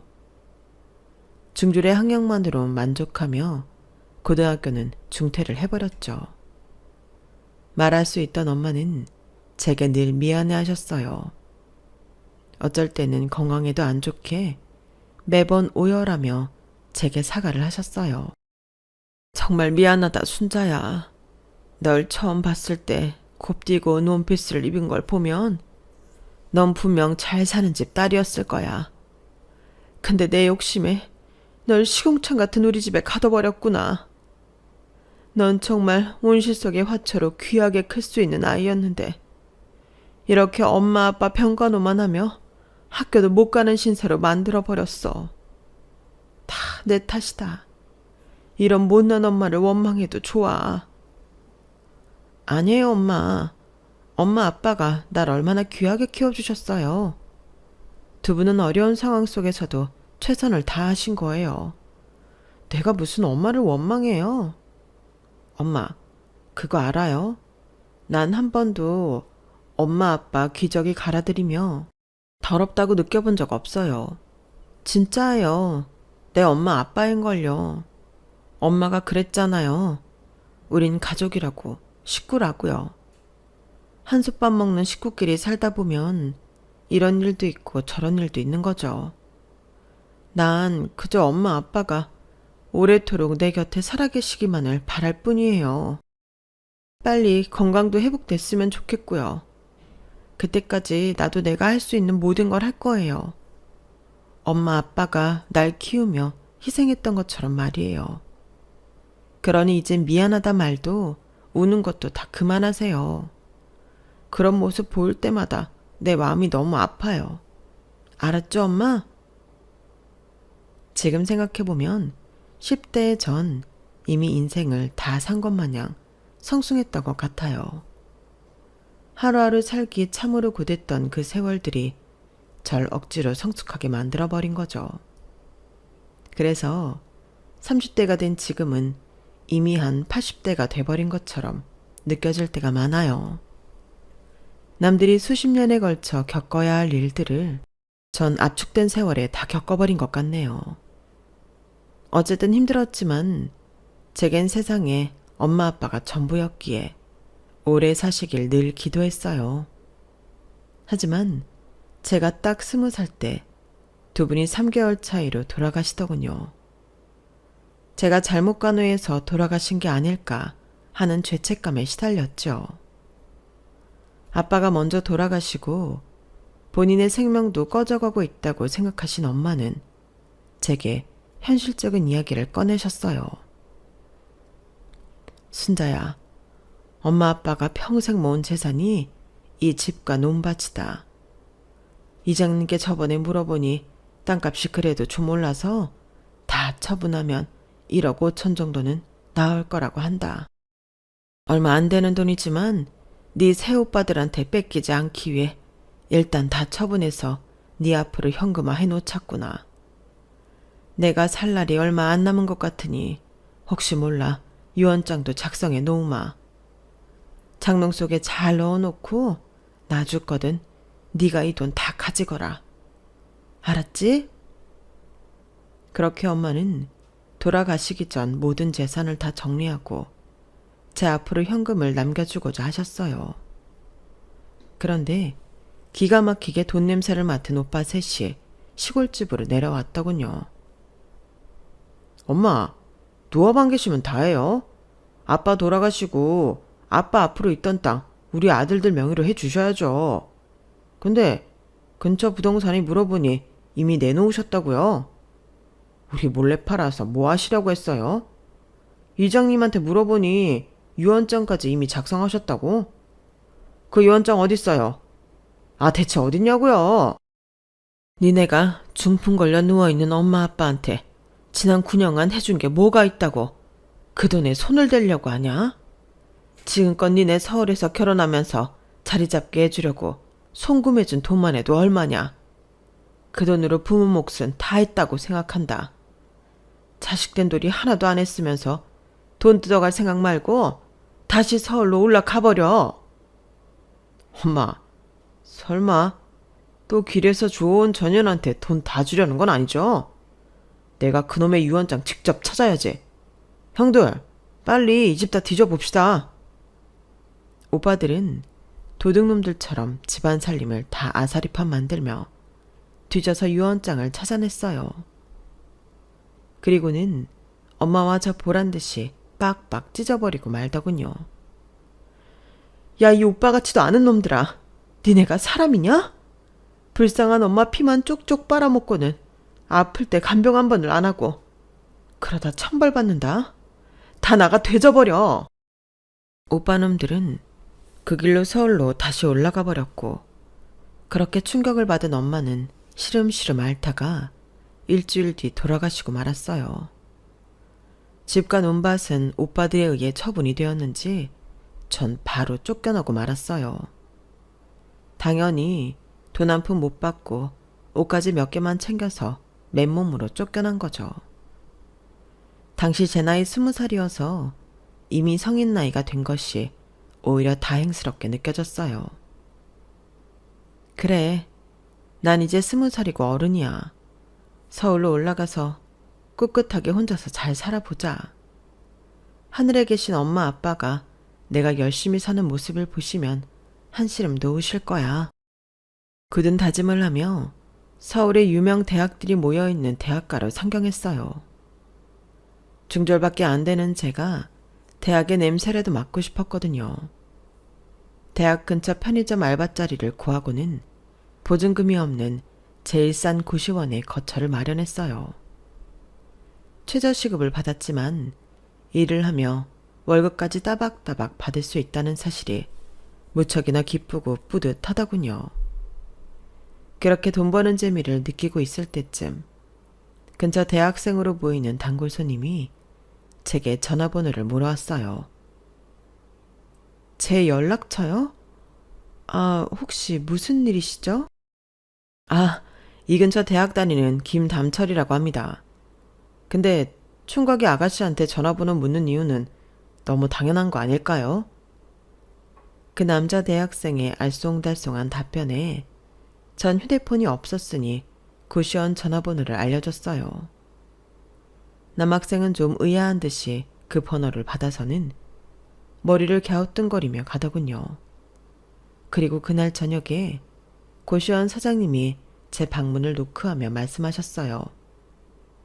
박순자 씨 방에 계시나요? 웬 남자분이 고시원 사무실로 전화를 해왔는데 내려와서 한번 받아보시겠어요? 전화를 받았더니 아까 연락처를 물어본 김담철이라는 사람이었죠.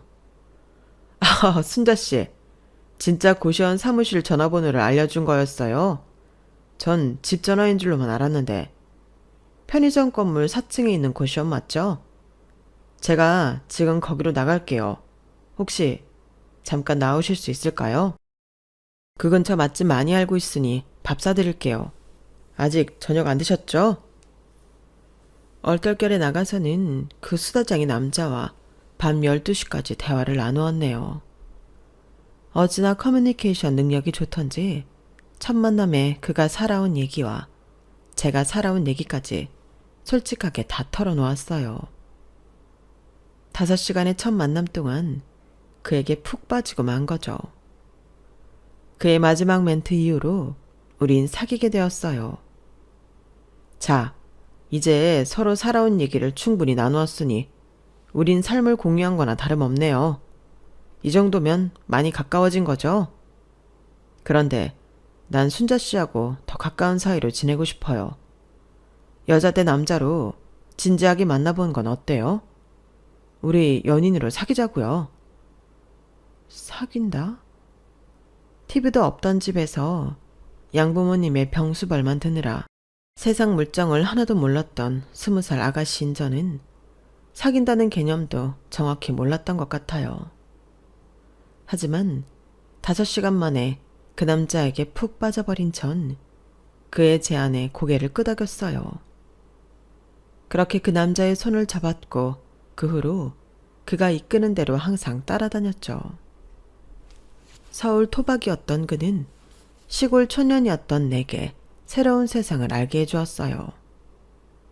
남친은 초등학교 교사 출신인 엄마를 모시고 사는 외동아들이었기에 적어도 저보단 많은 세상 구경을 한 사람이었죠. 명문대를 다니는 사람이라는 것도 부러웠죠. 순자야, 중학교까지만 다녔다고 했지? 고등학교 과정을 검정고시로 보면 어때? 대학교도 요즘엔 일하면서 다닐 수 있게 잘 돼 있어. 야간 대학도 있고 사이버 대학이며 여러 형태로 말이야. 그 남자는 제 미래를 걱정해주며 공부할 수 있게 도움을 주기도 했죠. 일하는 시간 외에 함께 도서관에서 공부하며 남친은 유명 제약회사에 입사하였고 전 고등학교 검정고시 과정을 수월하게 마칠 수 있었어요. 남친의 취업을 축하하기 위해 우린 여행을 떠났죠. 그런데 아뿔싸 그곳에서 덜컥 아이가 생겨버린 거예요. 남친은 갓 취업했고 전 여전히 고시원 생활을 하고 있었는데 임신이 돼버린 거죠. 자기야, 일을 어쩌면 좋지? 나 임신인 것 같아. 진짜? 그렇구나. 에이, 뭘 어떡해. 인생 뭐 있어? 결혼까지 가는 거지 뭐. 내가 취업하고 돈 버는데 무슨 걱정이야. 일단 우리 엄마한테 말씀드려 볼게. 남친이 워낙 간단하게 말하길래 전 임신을 계기로 남친과 결혼까지 쉽게 갈 수 있을 줄 알았어요. 하지만 현실은 전혀 딴판이었죠. 며칠 후 그의 엄마로부터 전화가 왔어요. 다행히 핸드폰을 마련한 후라 고시원 사무실이 아닌 핸드폰으로 전화가 왔네요. 남친의 엄마는 제가 전화를 받자마자 난리를 치더군요. 야, 이 쌍놈의 지지배야. 네가 갓 취업한 우리 아들 발목을 잡는 거야? 너 술집 여자 출신이야? 어디서 굴러먹던 꽃뱀이야? 나이도 이제 20대 초반이라며. 아직 어린 년이 남자 등쳐먹는 기술은 어디서 배워가지고? 입양아로 양부모 다 돌아가시고 물푼으로 쫓겨났다고? 현재 편의점 알바하면서 고시원 살고 있다고? 가난한 천민 주제에 감히 우리 귀한 아들을 낚아채려 해? 너 임신한 거 사실이야? 거짓말이지. 증명해봐. 어머님, 거짓말할 게 따로 있지. 이런 것까지 꾸며내겠어요. 저 그렇게 양심 없는 여자 아닙니다. 꽃뱀? 술집 여자요. 제가 양부모님 간병하느라 학교를 제대로 못 다녔을 뿐이지 양심은 있는 사람입니다.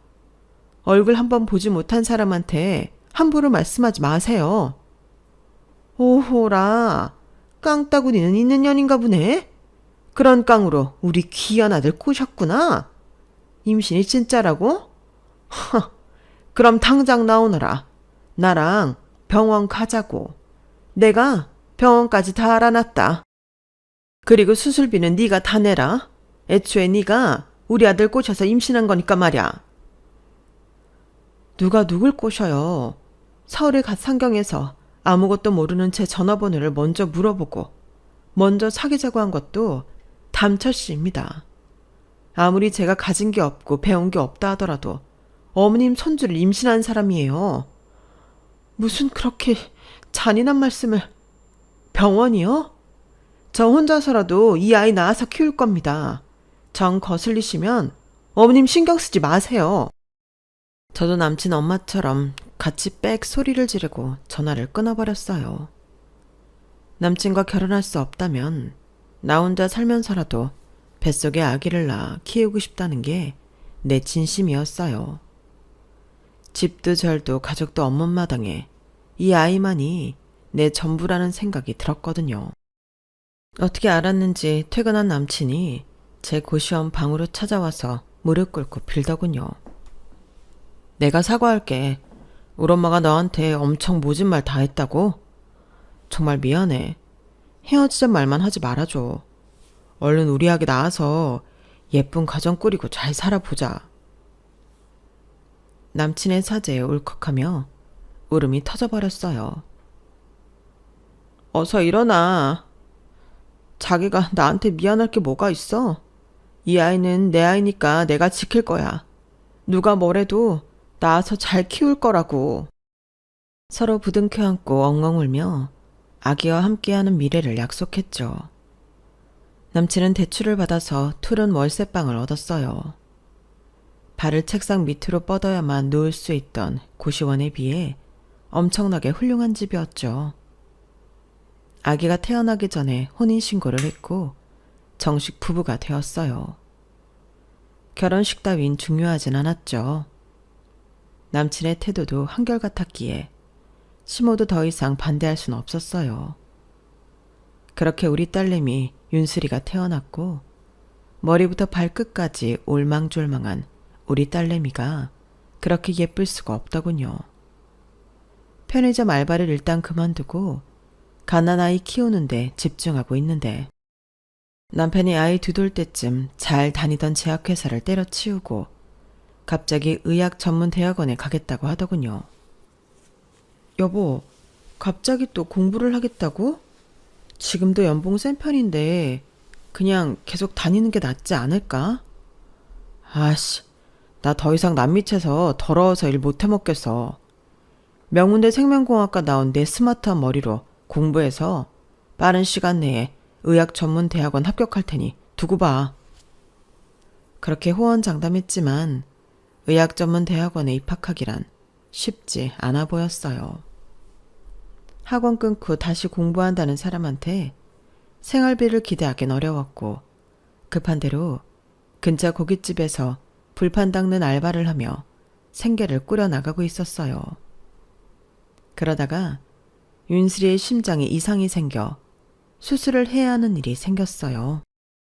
우리 윤슬이가 어떻게 될까봐 제 심장이 다 벌렁벌렁 하더군요. 수술비가 꽤 컸기에 약소하게 들어놓은 소아보험으로는 다 커버가 안 됐어요. 남편한테 돈이 있을 리 만무했고 교사 퇴직 후 연금을 받고 있는 시모한테 SOS를 쳤죠. 뭐 때문에 전화했냐? 나 지금 백화점 쇼핑 중인데 말이야. 어머님, 윤슬이가 심장이 안 좋아서 급하게 수술 들어가야 하는데 수술비 좀 보태주실 수 있을까요? 윤슬 아빠 의학 전문 대학원 공부하느라 제가 고깃집에서 불판 닦는 알바로 돈 벌고 있는 중인데 그걸로는 턱없이 부족해서요. 야, 네가 꽃뱀 마냥 우리 귀한 아들 꼬셔서 귀엽고 애를 낳더니 그것도 쓰잘데기 없는 딸내미에 심장까지 약한 애를 낳았더냐? 하이구야. 그러니까 내가 애진작에 없애자고 했잖냐. 내 말 안 들어서 천벌받은 거다. 마침 내가 예약해놓은 샤넬백에 나오는구나. 끊어라. 나 돈 한 푼도 없다. 샤넬백 살 돈은 있고 손녀딸 심장 수술에 보태줄 돈은 없는 건지 시모의 반응은 어느 정도 예상했지만 실망스럽기 그지없었죠. 연금 받으며 사는 시모가 돈 없다는 말이 그땐 거짓말로 들렸거든요. 그런데 나중에 알고 보니 시모는 정말로 돈이 없는 거지더군요. 연금이 나오는 족족 명품 백이며 사치품 사들이고 해외여행이며 골프 치러 다니기 바빴고 나중에 나의 연금을 일시불로 이미 받아 다 썼더라고요. 정말 한심한 노인네였죠. 어찌저찌 대출을 받아 윤슬이 심장 수술을 무사히 마칠 수 있었어요. 마취가 깨어나는 과정을 옆에서 지켜보는데 입이 바싹바싹 말랐어요. 예전 양부모 옆에서 간병하던 시절이 떠올랐고 엄마 아빠가 차례로 돌아가시며 눈 감던 그 장면이 오버랩되어 너무 무섭더군요. 절대 죽으면 안 돼. 윤슬아, 얼른 마취해서 깨어나렴. 엄마는 너무 무섭구나. 다행히 윤슬이의 수술은 성공적이었고 서서히 회복하여 일상생활을 할 수 있었죠. 그 와중에 남편도 의학 전문 대학원에 합격하여 다니게 되었어요. 총 4년 과정이었는데 그 또한 돈이 많이 들어갔기에 불판 닦는 알바 말고도 재택으로 콜센터 알바까지 해가며 저 혼자 고군분투했죠. 남편이 의사만 되면 한 달에 1,000만 원 이상 생활비로 가져다 준다는 말만 믿으면서 말이죠. 그렇게 4년이 흘러갔고 남편이 페이닥터가 되자 이제 내 고생이 어느 정도 끝났구나 싶어서 안심이 됐어요. 그러나 그건 제 크나큰 오판이었죠. 우선 윤슬이의 심장병이 다시 도져서 처음보다 더 큰 수술을 해야만 했어요. 이번에도 큰 돈이 들어가게 되었지만 갓 의사가 된 남편이나 그동안 남편 의사 만들고 가게를 이끌어 나가기 위해 돈을 다 써버린 저나 돈이 없기 마찬가지였어요. 일단 의사인 남편 명의로 대출이라도 받기 위해 상의를 했죠. 그랬더니 돌아오는 대답이 처참하더군요. 대체 집에서 당신이 한 게 뭐야? 애가 저 지경이 되도록 엄마로서 뭐 했냔 말이야. 난 더 이상 이놈의 지질이 궁상인 집구석에서 당신 남편으로 살기 싫어. 날 위해 개원 비용 다 대주겠다는 돈 많은 여자를 만났어. 그 여자랑 결혼해서 내 병원 차려서 떵떵거리며 살 거야. 네가 이혼만 해주면 돼. 뭐라고? 하루에 3-4시간 자면서 일한 돈으로 당신 의사 만들어놨더니 이제 와서 조강지차와 딸내미를 버리겠다는 거야? 당신에게 쏟아부은 내 돈이며 내 희생은 다 어떻게 보상할 건데? 당장 딸내미 심장 수술해야 한다는데 우릴 이렇게 버리겠다고? 네가 사람이야, 이 미친놈아? 야, 어디서 쌍욕 시전이야. 너 수술비 필요하다고 했지? 네가 여기 이혼 서류에 순순히 도장만 찍어준다면 내가 당장 현금 1,000만 원 준다. 전 그 자리에 주저앉아 오열했어요. 너무너무 서러웠거든요. 하지만 급한 건 우리 윤슬이 심장 수술비였죠. 치사하고 더러웠지만 일단 남편이 준다는 현금 1,000만 원을 받기 위해 이혼 도장을 찍어줬어요. 그 이혼 서류를 갖고 남편은 뛸 듯이 기뻐하더군요. 악마가 따로 없었죠. 나쁜 놈아, 네 놈은 반드시 천벌받을 거야. 앞으로 양육비나 꼬박꼬박 내놔. 우리 윤슬이 평생 볼 생각은 말고. 아유, 걱정을 마셔. 내가 개업만 하면 한 달에 수천만 원은 벌 테니. 그리고 자식이야. 그 돈 많은 여자하고 또 쿵짝쿵짝해서 또 가지면 되는 거고. 그 더러운 놈으로부터 얻은 돈을 갖고 우리 윤슬이는 수술을 했고 다행히 성공적으로 마칠 수 있었죠. 회복도 빨라서 입원 기간 동안 맨날 편의점에서 깎아 사달라며 그렇게 조르더군요. 그럼 의사 선생님 몰래 아기 과자 하나 사줄게. 그럼 됐지, 윤슬아? 엄마, 나 이제 아기 아니야. 이거 말고 저거. 저 짭조름한 과자 사달라고요. 아이의 성화에 못 이겨서 원하는 과자 하나를 사들고 병원 의자에 걸터앉아 먹고 있었죠. 그런데 과자 봉지 뒤에 사진을 보던 윤슬이가 대뜸 그러더군요. 이거 엄마다. 이 작은 아이가 커서 엄마가 됐나 보네. 엄마 사진이 왜 여기 있어요? 엄마가 과자 모델이에요? 윤슬이의 눈길이 향한 사진은 바로 미아찾기 광고였어요.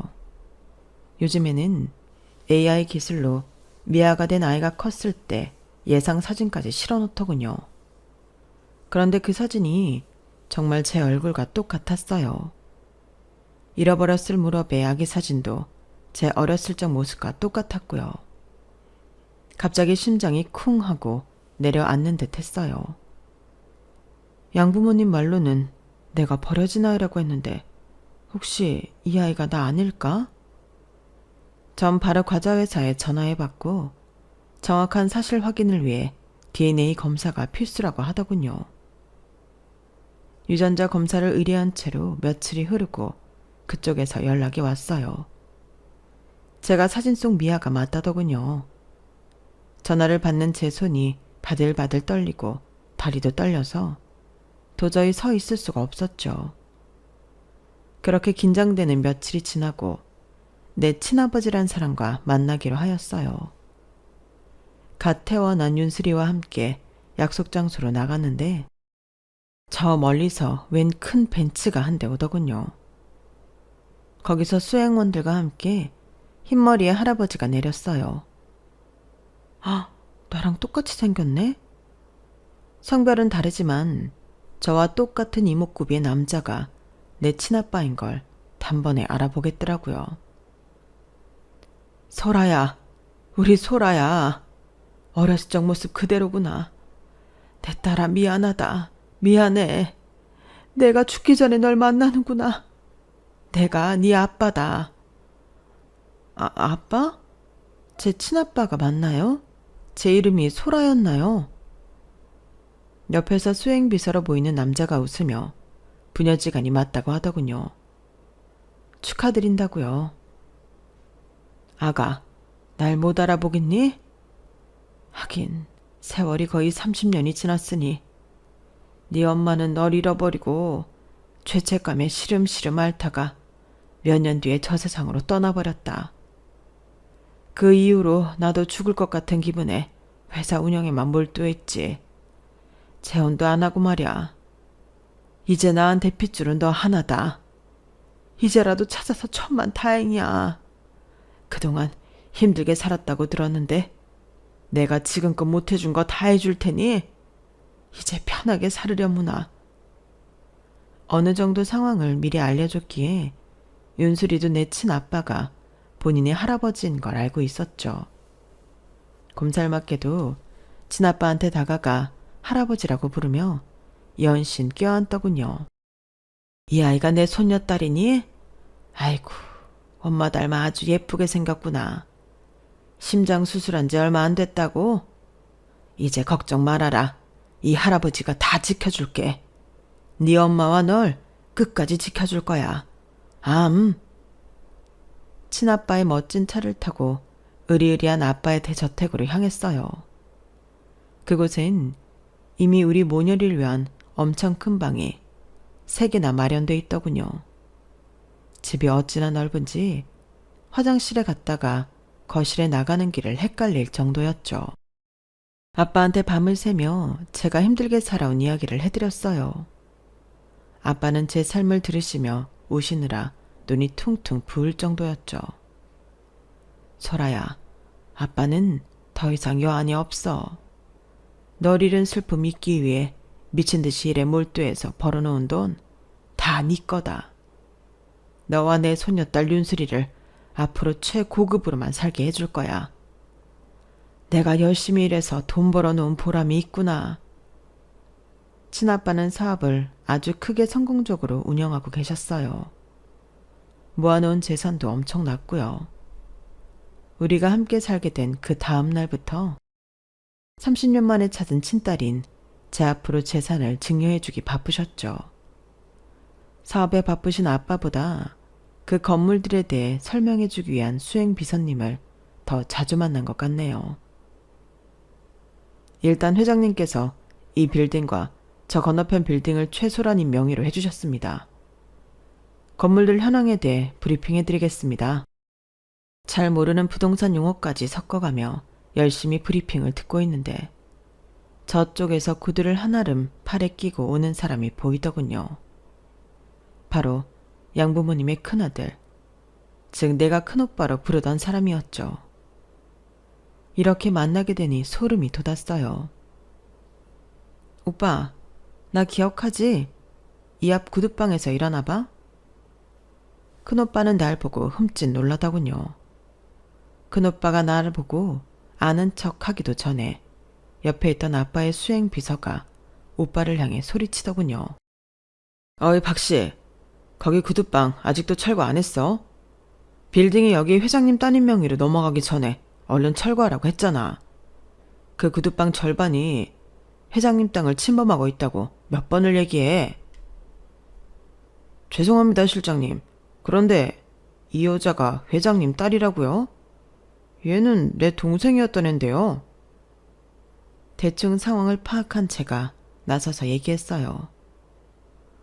어이 박씨, 나보고 언제 동생 취급이나 해준 적 있어? 여기 비서실장님 말대로 얼른 구두방 철거해줘. 알고 보니 우리 친아빠가 회장님이셨더라고. 아빠가 나한테 이 빌딩과 저 앞 빌딩을 바로 증여해 주셨지. 뭐? 네가 회장님 딸이라고?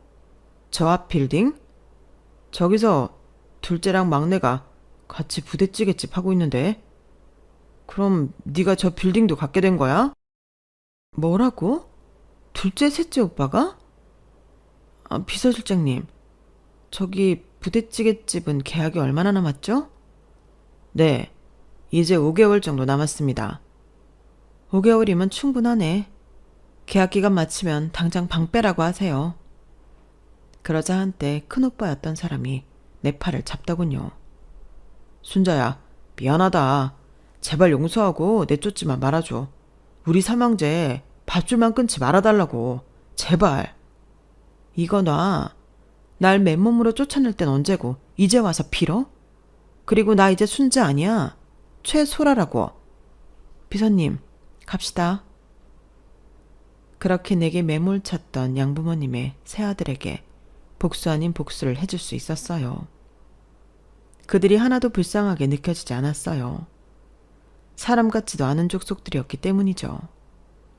전 갑자기 물질적인 여유가 생기다 보니 뭘 해야 할지 모를 때가 많았어요.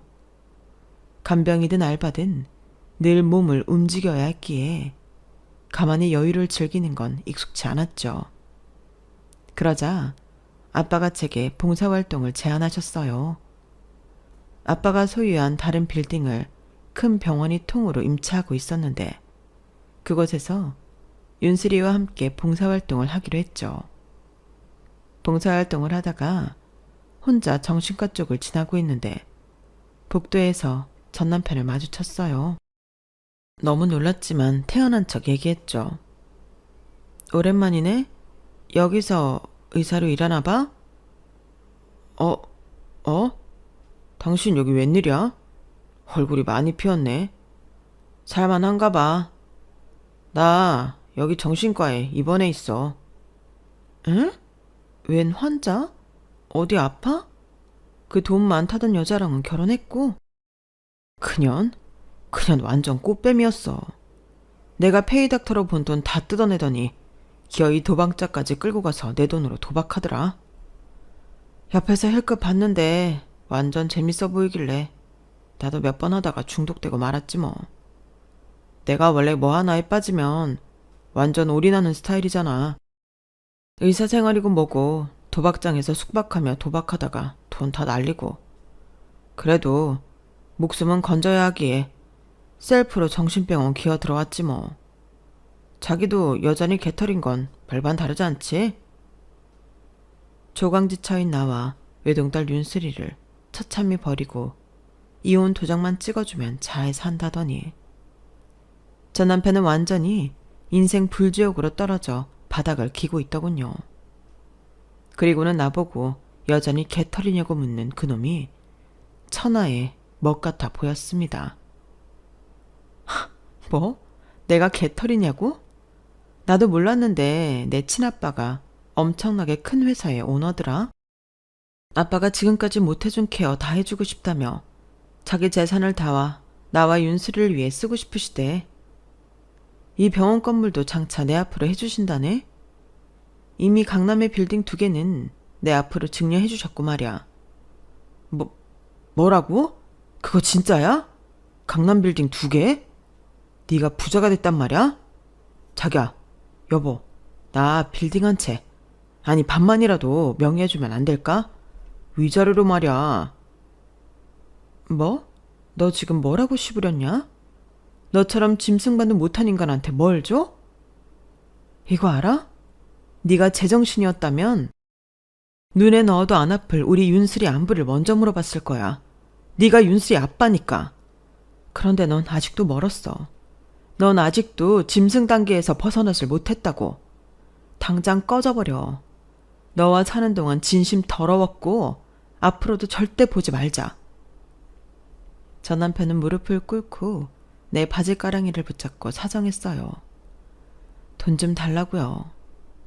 혹여나 우리 윤수리가 볼까봐 얼른 내치고 봉사활동도 중단하고 집에 와버렸죠. 최소한 자기 아빠의 험한 꼴을 윤수리에게 보이고 싶진 않았거든요.